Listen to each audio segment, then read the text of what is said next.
Hello, magandang gabi po sa ating lahat. Maraming salamat po sa inyong lahat ng mga present sa aking premiere ngayon.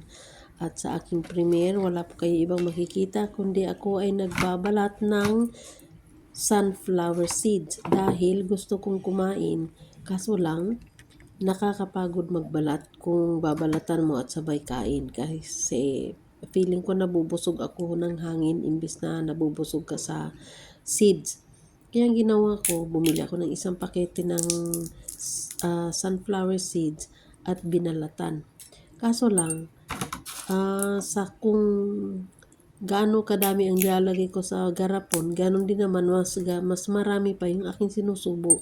Kaya nagreklamo na ako pagkatapos ng mga isang oras na pagbabalat. Hindi pa napuno yung garapon. At saka malapit nang matapos yung aking binabalatan, hindi pa napuno. Sabi ko, ganun lang pala kakunti ang laman. And then na-realize ko, paano nga ba naman mapuno? Kung naglagay ako ng dalawa sa garapon, ang sinusubo ko naman, dalawa or tatlo. Saan ka ba magkakakita ng mapuno yung garapon? Ay naku po, kaya tinigilan ko pagkatapos ng isang oras. Dahil hindi ko magawa-gawa talagang hindi ko magawa-gawang mapuno yung garapon. Kasi nga, kinakain ko naman ng kinakain, di ba? Ang hilig kong magkutkot kasi pagka wala ang amo. Imbis na makaupo ako or anong gagawin ko, nagkukutkot ako. Hindi naisipan kong, videohan ko nga pala yung pagkukutkot ko. So, ayan. So, nakita ko yung kung ano pala ang ginagawa ko. Nakita ko, tinutukan ko ng camera. So, talaga, na-record ko yan, 1 oras mahigit. Pagkatapos hindi ako nakapuno ng kay liit-liit ng garapon. Kasi nasa tiyan ko na. Yung mas mahigit kalahati sa akin na balatan. Agoy, grabe na yan. Sino po bang kumakain sa inyo dyan ng sunflower seed? Oh, di ba? Marami kasi ito sa sentral. Kaya kung minsan ito ang binibili ko para kutkutin ko. Kaso nga lang, ang hirap balatan.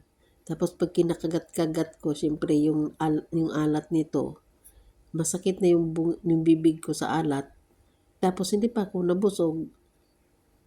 Pero hangin, yes, puno yung tiyan ko ng hangin.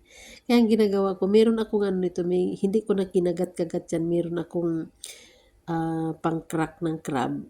Since naman siya, maganda naman siya pang-crack. Kahit sa crab, kahit dito sa sa maliliit na seeds kaya siya. So, yun ang naisipan ko kasi nga napapagod na ako sa kakakrak. Ginamitan ko siya ng pang-crack ng crabs at ito. Sige ako ng balat. Naku po, tumigil ako, nag-give up ako after an hour. Kasi nga hindi ko na talaga hindi ko mapuno-puno yung aking garapon dahil kinakain ko din. Sa liit ba naman ang seeds na ito? Tapos, dalawa dyan ang nilagay sa garapon, tatlo sa bunganga ko, hindi nga naman mapuno-puno. Tapos 1 oras ka na nakaupo. Diyos ko po, trabaho na ito. Kaya tinigilan ko after an hour. Hindi pa ako nakaubos ng isang pakete. Ano ba yan? Hay, pambihirang buhay. Kumbaga, pampalipas oras ko kung minsan kasi pag wala akong plantsahin.